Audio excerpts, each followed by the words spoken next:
लागल बाटे मेला साली जी, घरवा में ढेर बा झमेला साली जी, घरवा में ढेर बा झमेला साली जी। गाँव में लागल बाटे मेला साली जी, घरवा में ढेर बा झमेला साली जी।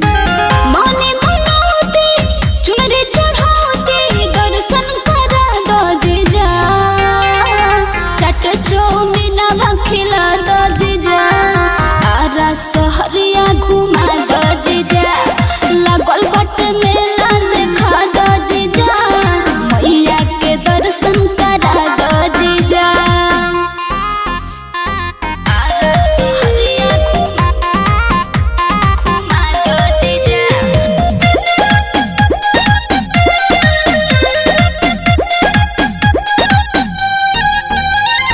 गाँव में मूर्ति रखाता, माई के पंडल वो बनाता।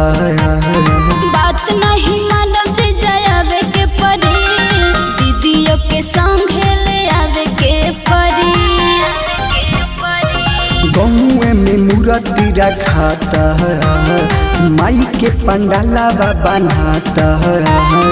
बात न बनावा जीजा हमारा से हो, कही देत बानी सुनता हरा से हो।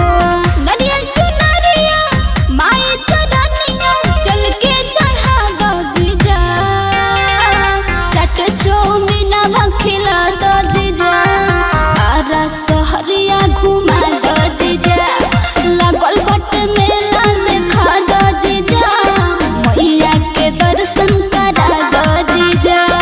आरा सहरिया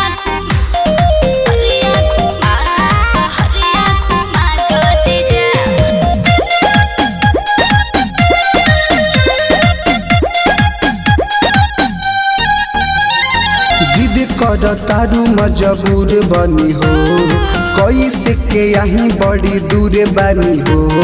खाना के डर जीजा आवेला न हो, करी के बहाना भर मावेला न हो।